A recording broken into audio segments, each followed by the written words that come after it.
बांग्लादेश में सनातनी अब खेला करने वाले हैं। क्या बांग्लादेश में हिंदू सत्ता के किंग मेकर बन गए?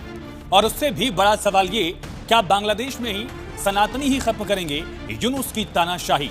और 8% हिंदू आबादी बांग्लादेश में सत्ता के लिहाज से निर्णायक कैसे बन गई है? अच्छा चलिए, आपने शेख हसीना को सपोर्ट करा है। बिल्कुल करा है शेख हसीना को सपोर्ट। हम अगर बांग्लादेशी लोग किसी को अपना प्रधानमंत्री बनाते हैं, राइट, चुन के प्रधानमंत्री बनाते हैं, चाहे आपके इलेक्शन में धांधली हो ना हो, वो हमारा हेडेक नहीं है, वो आपका इंटरनल मैटर है। आप लोग धांधली करिए, बैलेट बॉक्स की चोरी करिए, वो बांग्लादेश का इंटरनल मामला है। It is none of India's business. पर अगर कोई विराजमान है उस कुर्सी पर, अगर कोई बैठती है उस कुर्सी पर, राइट, तो भारत तो उन्हीं के साथ डील करेगा। हैं कि अगर मोदी साहब हसीना वाजिद को वापस भेजते हैं तो वो ट्रस्ट खत्म हो जाएगा कि यार ये तो हमारा, ये कैसे दोस्त हैं कि जिन्होंने मुश्किल वक्त में हमारी रखा ही नहीं है हमें। और अगर नहीं भेजते तो इंडिया के ऊपर क्वेश्चन मार्क लग जाएगा। तो what do you make of that? Bangladesh में जातीय संसद, वहां पर 20 ऐसी सीटें हैं जहां हिंदुओं का दबदबा है। इनमें खुलना है, खुलना 5, ठाकुरगांव, दिनाजपुर, रंगपुर 3, कुरीग्राम 3, नगांव 1, नगांव 3, जसोर 5, मगुरा 2, बोरगुना 1 और फिरोजपुर 2। ये तमाम सीटों का नाम नंबर है जहां पर सीटें ऐसी हैं जहां सबसे अहम हिंदू वोटर हो जाता है और सरकार बनाने के लिए जरूरी 151 का ये 13% से ज्यादा हो जाता है। बांग्लादेश में 8% हिंदू वोट, जो मुसलमानों के बाद सबसे ज्यादा है, यानी कि सेकंड मेजॉरिटी कह सकते हैं आप माइनॉरिटी के लिहाज से। और जातीय संसद की 30 सीटों पर हिंदू अहम फैक्टर माने जाते हैं। इन सीटों पर हिंदुओं का दबदबा तो नहीं है, लेकिन यहाँ हिंदू ही जीत और हार में अहम भूमिका निभाते हैं। भारत और किसके साथ डील करेगा? एक बार भारत ने यह मान लिया कि the Bangladeshi people have elected Sheikh Hasina their prime minister, who else should India interact with in Bangladesh? आप बताइए। और ये मैं बांग्लादेशी लोगों से पूछ रहा हूं, आपके यहां चुनाव होने वाले हैं, you going to have elections, tomorrow you will elect somebody as your prime minister, XYZ. It could be Khalida Zia, it could be somebody from the Jamaat Islami, it could be anybody, I don't know. India will have to deal with that individual. Do you think India will keep on dealing with Sheikh Hasina in Delhi? No, India will have to deal with whoever is the right. जय हिंद दोस्तों काफी बड़ी और important update है बांग्लादेश में चुनाव को लेकर। बांग्लादेश में चुनाव होने जा रहे हैं और इस बार कहा तो यही जा रहा है कि लोकतंत्र प्रक्रिया से, जो लोकतंत्र में चुनाव की प्रक्रिया होती है उसके थ्रू जो है पूरा चुनाव का प्रोसेस होगा। और अगर ऐसा होता है तो जो 8% हिंदू माइनॉरिटीज है बांग्लादेश में, उनका रोल काफी ज्यादा अहम हो जाता है। 8% हिंदू आबादी टोटल 13% जो सीट्स है उस पे जीत हार तय करते हैं, यानी वहां पे 13% सीट्स पे उनकी बहुमत है, वो मेजोरिटी में। इसके साथ टोटल अगर बात किया जाए तो 13 के अलावा 16% ऐसी जगह है या सीट्स है जहां पे हिंदू वोट्स जो है वो जीत हार का फैसला तय करते हैं। इट मीन्स कि करीब 30-32% जो चुनाव है वो हिंदुओं पे टिका हुआ है अगर लोकतांत्रिक प्रक्रिया से होता है बांग्लादेश का चुनाव। तो इस सिलसिले में अब जो रेडिकल इस्लामिस्ट पार्टी थी वो भी अब हिंदू वोटर्स को लुभाने में लगी हुई। ये सारी चीजें बांग्लादेश के लोगों को, जो रेडिकल्स हैं, उनको पसंद नहीं आ रही। पर क्योंकि बांग्लादेश में जो वेस्टर्न पावर्स है, खास करके अमेरिका, इन सबको जो है वो लोकतंत्र का एक डेमो दिखाने की चुल रहती है। तो अगर लोकतांत्रिक प्रक्रिया से हुआ तो हम देखेंगे कि कुछ वहाँ पे हिंदू MPs हमें पार्लियामेंट में नजर आएंगे और हिंदू की जो समस्याएं हैं वो उजागर होती हुई वहाँ पे नजर आएंगी और उनके भी मुद्दे बांग्लादेश की जो टॉप अथॉरिटी है वहाँ पे हमें नजर आएंगे। तो ये सारी चीज़ें पाकिस्तानियों को अच्छी नहीं लगी। पाकिस्तानियों को ये कहना है कि जैसे पाकिस्तान में सिर्फ रेडिकल इस्लाम चलता है तो वैसे उसी ढर्रे पे पाकिस्तान की तरह बांग्लादेश में भी चलना चाहिए। ये हिंदुओं की वोट की कोई वैल्यू नहीं होनी चाहिए, ये पाकिस्तानी सोच रहे हैं और कह रहे हैं भी।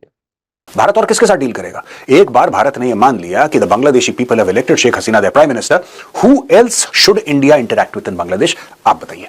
और ये मैं बांग्लादेशी लोगों से पूछ रहा हूं, आपके यहां चुनाव होने वाले हैं, you going to have elections, tomorrow you will elect somebody as your prime minister, XYZ. It could be Khalida Zia, it could be somebody from the Jamaat Islami, it could be anybody, I don't know. India will have to deal with that individual. Do you think India will keep on dealing with Sheikh Hasina in Delhi? No, India will have to deal with whoever is the rightfully elected Prime Minister of Bangladesh. That is how it is. The Americans will deal with that person, the French will deal with that person, the Chinese will deal with that person, the entire world, the United Nations itself will deal with that person because that person is elected. That is what India did with Sheikh Hasina. लेकिन यहां से बांग्लादेश से लगातार एक rhetoric आ रहा है, भारत ने कर दिया, भारत ने, अच्छा रिश्ते काफी खराब हो गए। अब रिश्ते खराब हो गए, फिर rather than repairing the relations, rather than repairing, क्या होता है दोस्तों कि किंग लुई हुआ करता था फ्रांस का, उसने बोला था कि आफ्टर मी द डेल्यूज, ठीक है, अगर मैं चला गया तो बाढ़ आ जाएगी, सब कुछ खत्म हो जाएगा। एक माइंडसेट होता है, यही माइंडसेट मोहम्मद यूनुस का है। मोहम्मद यूनुस का क्या माइंडसेट है मैं आपको बताता हूं कि देखिए, उसको पता है कि वो एक खास मियाद के लिए, एक खास टर्म के लिए कुर्सी पे बैठा है। उसकी उम्र भी काफी हो गई है। वो पूरी रेकलेसनेस के साथ काम कर रहा है कि अपने राज को बढ़ा ले थोड़ा सा, और जो worst elements in Bangladeshi society हैं उनके सपोर्ट से ये सब कांड करे जा रहा है। अब हुआ क्या कि बांग्लादेश का जो बॉर्डर है दोस्तों, वो 4000 किलोमीटर तो भारत के साथ मिलता है, और हार्डली 3-4% उसका बॉर्डर म्यांमार से मिलता है, और किसी देश के साथ बांग्लादेश का बॉर्डर है नहीं। तो जो कई बांग्लादेशी ये बोलते हैं या पॉलिटिकल पार्टीज वाले ये बोलते हैं कि हम चिकन नेक से काट देंगे, अगर आप मैप देखें, और ये सामने आपके मैप है, you will realise chicken neck से वो काट नहीं सकते। Bangladesh is surrounded by India. ये लोग मैप को उल्टा देख रहे हैं, जो बांग्लादेशी मिलिट्री वाले हैं, इनके पॉलिटिकल लीडर्स हैं, इनके डिप्लोमैट्स हैं, they are looking at the map upside down. If you look at the map of Bangladesh you will realise that Bangladesh is surrounded by India, और एक तरफ समुद्र है। They are totally surrounded by India. ये बात इनको समझ में नहीं आ रही है। अब दोस्तों, कोलंबो सिक्योरिटी कॉन्क्लेव में, ये बैकग्राउंड मैंने आपको बता दिया, कोलंबो सिक्योरिटी कॉन्क्लेव में मीटिंग होती है खलीलुर रहमान जो एनएसए हैं बांग्लादेश के, और श्री अजीत डोवाल जो कि एनएसए हैं भारत के, और ये लोग कई चीजें हैं डिस्कस करते हैं, राइट, खासतौर से बायलैटरल रिलेशंस। ये बायलैटरल रिलेशंस को भी डिस्कस करते हैं दोस्तों। और यहां पे कहीं ना कहीं बांग्लादेश के अंदर, अब देखिए ना, बात यह है कि दूध का उफान है, ये दिल के अंदर एक गर्मी है कि हम देख लेंगे इंडिया को, और बुलाओ जरा पाकिस्तानियों को, और बुलाओ जरा आईएसआई को, और चिकन नेक की विजिट करवाओ, और ये करवाओ वो करवाओ। अब मुझे लग रहा है धीरे धीरे धीरे, आपने एक बात नोट करी है, बांग्लादेश से तो रेटरिक था, जो पहले जहर उगल रहे थे, वो बहुत कम हो गया पिछले 2-3 महीनों में। कहीं ना कहीं बांग्लादेश के अंदर ये रियलाइजेशन है कि यार हमने बोल तो दिया, डायलॉग हमने सारे मार लिए पिक्चर के, लेकिन अब करना क्या, एक बात बताओ। अब फिर खिसियानी बिल्ली खंबा नोचे। अब आपने बोल तो दिया, अब शर्म भी आती है ना, थूक के चाटे कैसे इंसान, कैसे कर ले पब्लिकली बैक ट्रैक करना।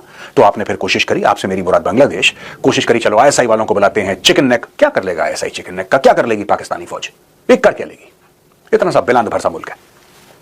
And how do you hope they will come all the way to Bangladesh and try and attack and do this and, वो मैक्सिमम अपने टेररिस्ट डाल सकते हैं वहां पे, मैक्सिमम, और कुछ नहीं है। इससे ज्यादा पाकिस्तानी फौज की औकात है नहीं। और ये कहीं ना कहीं बांग्लादेश के जो पॉलिसी मेकर्स हैं उनको एक बात ये पता लग गई है, बांग्लादेशी फौज को तो पता ही है, they know that you can have x number of people in and out, Pakistani visit कर रहे हैं, ये कर रहे हैं, वो कर रहे हैं, उससे कुछ बनेगा नहीं लॉन्ग टर्म।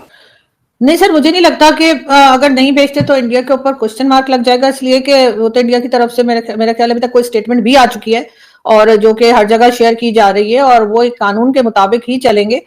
अब चाहे वो शेख हसीना हो या कोई भी हो, अगर वो भारत में उन्होंने पनाह ले रखी है, और अगर कानून के हिसाब से उन्हें वापस करना होगा, तो मुझे नहीं लगता कि भारत इस चीज में जो है वो रोकेगा या नहीं भेजेगा। इसलिए कि जाहिर है सारी दुनिया देख रही है, एक इंटरनेशनल लॉ के हिसाब से अगर उनको भेजना पड़ा तो बिल्कुल जाएंगे। और मेरे ख्याल है शेख हसीना भी जो है वो, जैसा मैंने कहा कि अपने अपील वगैरह के बाद और अपने केस को स्टडी करने के बाद, या जो उनके लोग हैं जैसा वो एडवाइस करेंगे वो वैसा ही करेंगी। तो वो तो पहले भी 1-2 बार कह चुकी हैं कि इलेक्शन से पहले वो वापस जाना चाहती हैं। तो हो सकता है कि उनके जो लोग हों या उनके साथ जो टीम है वो किसी तरह का इस केस को लेकर ऐसा आगे जाए। इसलिए कि सर अभी सजा सिर्फ सुनाई गई है, लेकिन यहाँ पर तो चीजें बदल भी जाती हैं, और सजाएं जो हैं वो भी बदली जा सकती हैं। तो वो तो डिपेंड करता है कि वो अपने केस को, उनका लॉयर या उनकी लॉ टीम जो है वो कैसे लेकर चलती है। मुझे नहीं लगता कि इसमें कहीं से भी भारत को कोई तरह की प्रॉब्लम फेस करनी पड़ेगी, क्योंकि अगर हर तरफ से यही अगर रिजल्ट आया कि नहीं उनको भेजना ही है, तो मेरे ख्याल है फिर वो खुद भी चली जाएंगी। वो क्यों भारत को ऐसी मुश्किल में डालेंगी। लेकिन आपकी बात तो सही है मैडम कि वो भारत को क्यों मुश्किल में डालेंगी, लेकिन एक और चीज़ भी है ना, बहुत सारे लोगों का ये कहना है, मैं जो चीज़ मैं समझ रहा था या देख रहा था, बहुत सारे लोगों का ये कहना है कि इंडिया जो है वो, जब इंडिया को कोई बंदा चाहिए होता है तो इंडिया तो उस पर शोर डाल देता है और कहता है कि भाई इस बंदे को जो है वो वापस भेजो। मिसाल के तौर पर एक बंदा था जिसका नाम तहव्वुर राना था, तो उसकी हवालगी इंडिया ने अमेरिका से उसको ले लिया। अगर तहव्वुर राना को इंडिया ने अमेरिका से ले लिया और इंडिया ने कहा जी इस बंदे को भेजेंगे, नीडेड है, ठीक है जी, दैट्स अ क्वेश्चन। फिर आपको याद होगा कि एक बंदा है, उसको अभी इंडिया जो है, आई थिंक विजय मालिया या समथिंग, वो बरतानिया में है। फिर एक बंदा और है जो यूके बेल्जियम से इंडिया में वो आ रहा है। तो इंडिया ये एक्सपेक्ट करता है कि दूसरी कोर्ट्स इंडिया की सेंसिटिविटीज का ख्याल रखें। तो ये मौका तो बड़ा इंपॉर्टेंट है कि उनको चाहिए कि वो ये इंगेजमेंट करें इंडिया के साथ, और अगर वो नहीं होते तो आपको लगता है कि मामलात इस हद तक भी जा सकते हैं कि डिप्लोमेटिक रिलेशंस नेक्स्ट गवर्नमेंट जब आएगी अगले साल, अगर इलेक्शन हो जाते हैं तो खराब हो जाएंगे। ये क्यों है? क्योंकि इंडिया ने दूसरे मुल्कों को कहता है कि हमारे बंदे वापस भेजो। ये जो चीज है इसमें अगर इंडिया नहीं बेचता तो डू यू थिंक कि डिटीरियरेट होंगे रिलेशंस? यहाँ के आप समझती हैं कि इंडिया के पास बहुत लिवरेज है,